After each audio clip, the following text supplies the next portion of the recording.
So, hello mga katuts! Daily update lang tayo. January 28, 2026, Wednesday dito ako duty sa Taguig. And first patient natin is from Batangas pa. So, ang biyahe niya daw is inabot ng 3 hours and a half kasama na yung traffic at paghahanap ng clinic. Since ang layo nga ng pinanggalingan, Santo Tomas, Batangas mga katuts. So, napuntahan tayo dito ni ma'am. Papagawa siya ng denture na upper kasi nakita niya yung video ni Lolo Andres na magandang pagkakagawa natin. At talaga nga naman na ikakain at masikip yung denture na nagawa. So, sa past dentures niya, actually naka-denture na siya.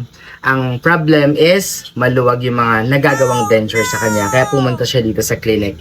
Sobrang thankful ako sa effort na ginawa ni ma'am. Na-late man siya ng 30 minutes. Buti na lang, wala pong kasunod na schedule. Kaya nagawan po natin agad-agad din po talaga yung patient. So, nakipag-usap muna tayo kanina kay ma'am before natin gawin na hindi po basta-basta ang paggawa ng quality na denture at hindi po isang beses lang siya binivisit dito sa clinic. So may mga second or third visit kung gusto mapaganda ang denture.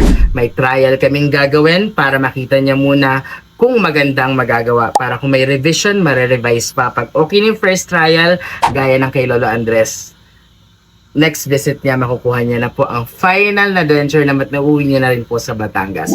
So yun lang mga katuts. Thank you sa mga lahat na nagpa-schedule at nag-e-effort dyan. Kahit malalayo pa kayo, binibisita niyo po ako.